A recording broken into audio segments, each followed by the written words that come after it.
санҷишҳо ро ман бояд мегӯм вазорати адлия намегузаронад. Ин санҷишҳо ро маҳкумоти молиявӣ ва маҳкумоти дахлдор дар доираи салоҳияте ки қонунгузорӣ муайян кардааст анҷом медиҳад. Ман метавонам гӯям амалияи то имрӯз бударо ҳизбҳои сиёсӣ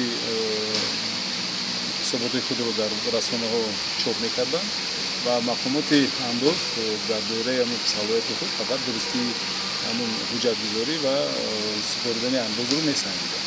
масъалаи маблағгузорӣ масъалаи асосие ки имрӯз атрофи он суханам рафт ва лоиҳаам асосан ба ин бахшида шудааст. масъалаи маблағгузории ҳизбҳои сиёсӣ яке аз масъалаҳое аст ки таваҷҷӯҳи давлат ва ҷомеаро ман ба худ ҷалб кардааст ва ман қайдам кардам, дар баромадам қайд кардам ки чандин санадҳои нерӯи ҳуқуқии байналмилалӣ уҳдадориҳои давлатро дар муқаррар намудани тартиби маблағгузории ҳизбҳои сиёсиро пешбинӣ менамояд ва имрӯз мо аз конвенсия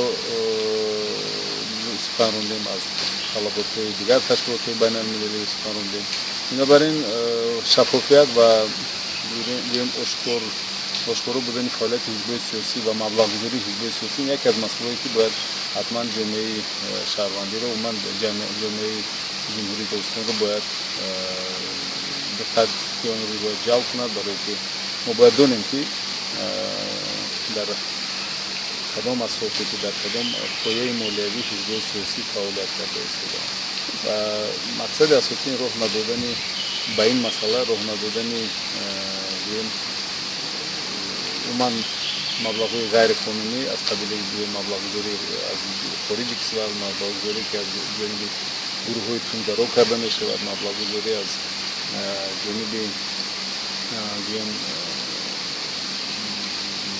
чӣ мегӯям сарватмандоне ки метавонанд ба ҳаёти сиёсӣ дахолат кунанд.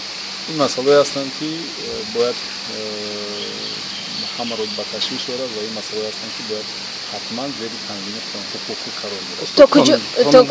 қонунгузорӣ муайян кардааст устод манбаи даромади аҳзоби сиёсиро ки аз ҷумла хайриявӣ, обун, аъзо ҳаққӣ ва устод ҳамин маълумотҳо буданд ё шумо танҳо ба хотири пешгирӣ аз ҳамин ҳолатҳо ҳамин тағйирот ворид кардед? умуман маҳдудият оид ба қабули маблағҳо ҳастанд. худи қонуни амалкунанда ҳастанд то ин тағйирот баҳри дуруст кардани ҳуҷҷатгузории қабули маблағҳо аст ва маҳдуд кардани баъзе гӯем хайрияҳое ки беном аст ё ки маҳдуд кардани ҳадди маблағҳо аз як манбаъ. мисол як шаҳрванд чӣ қадар метавонад хайр кунад, як шахси ҳуқуқӣ то чӣ андоза метавонад хайр кунад. ин мақсади ин маҳдудиятҳо бар он аст ки бозар бонем ки сарватмандон ба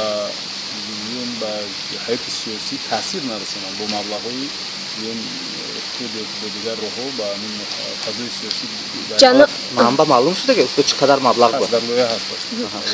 ҷаноб вазир, то куҷо ҳамин эҳтимолият вуҷуд дорад?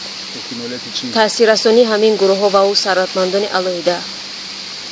сухан дар бораи эҳтимолият намеравад, сухан дар бораи пешгирии ин чиз меравад. мо набояд ин масъаларо умуман роҳ диҳем. барои ҳамин ин ҳаёти сиёсии ин давлат аст, давлати мустақил аст ва мо тамоми масъалаҳои сиёсии худро бояд дар доираи қонунгузории сиёсӣ дар дохил ҳал кунем. на аз берун, на аз дигар тараф набояд ин маблағҳо ворид шаванд. ҳамон маблағҳое ки аз берун ворид мешаванд, мана дар баромади аз яке вакилонам шунидед, он беҳадаф нестанд.